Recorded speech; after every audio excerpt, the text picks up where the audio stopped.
Hello and welcome. Today we are diving deep into the world of roses. You know, they're often called the queen of flowers, and for good reason. We're going to show you that growing these absolute beauties in your own garden is not just possible, but it's actually surprisingly simple and so rewarding. So, let me ask you, do you think growing roses is some kind of exclusive club, reserved only for expert gardeners who've been doing it for decades? Well, I'm here to tell you that's one of the biggest myths out there, and we are about to bust it wide open. And really, this quote says it all. It is so much easier than you think. Once you get the foundation right and stick to a few simple routines, anyone, and I really do mean anyone, can have a garden just bursting with gorgeous, fragrant roses. Okay, so here's our game plan. We'll start with why roses are so amazing and the different types you can get. Then, we'll walk you through the perfect planting technique. After that, we'll cover the super simple year-round care routine, tackle a couple of common problems, and then, the best part, we'll get to harvesting those incredible blooms. Let's get to it. First up, the allure of the rose. I mean, for centuries, these flowers have symbolized everything from love and passion to pure beauty. And get this, with over 30,000 different kinds in the world, there is literally a perfect rose for any garden, any climate, and any gardener out there. So how do you choose? Well, this chart makes it pretty simple. If you're dreaming of those classic, long-stemmed roses you see in a vase, you're looking for a hybrid tea. Want a non-stop explosion of color in your garden beds? Floribundas are your friend. If you're thinking, I want something tough, disease-resistant, and super low effort, then shrub roses are an absolute game changer. And of course, for that stunning, dramatic effect on a wall or a trellis, you've got to go with a climbing rose. All right, let's move on to what is arguably the most important part.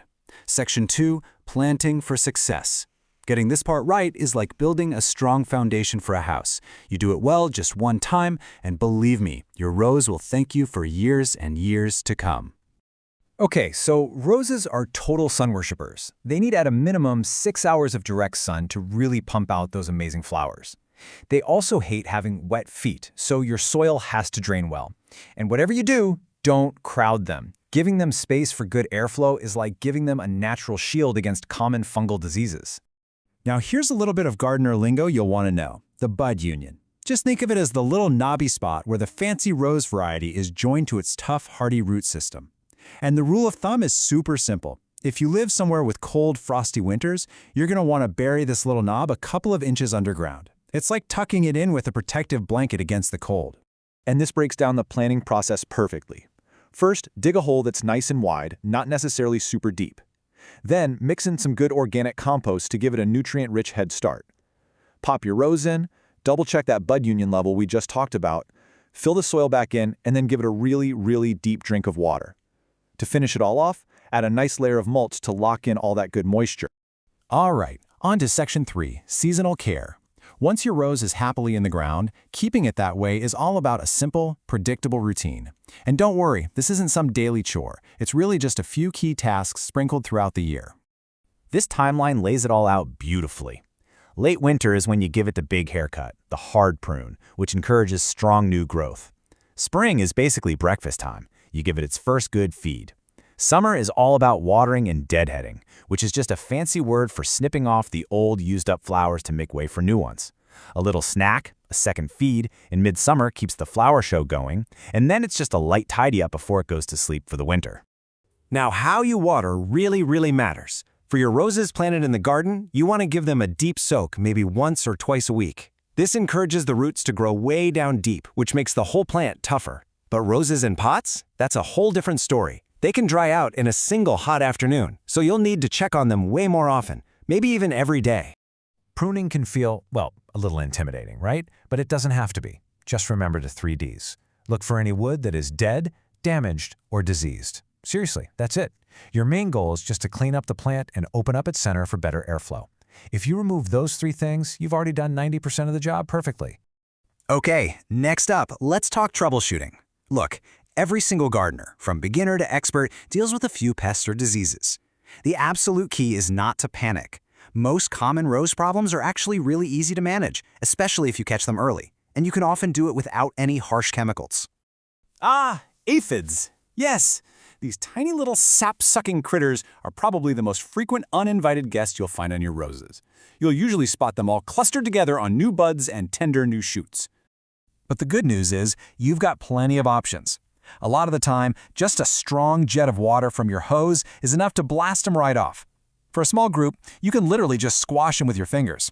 If they're being a little more persistent, a simple spray of neem oil or even just soapy water works wonders. And the best solution of all?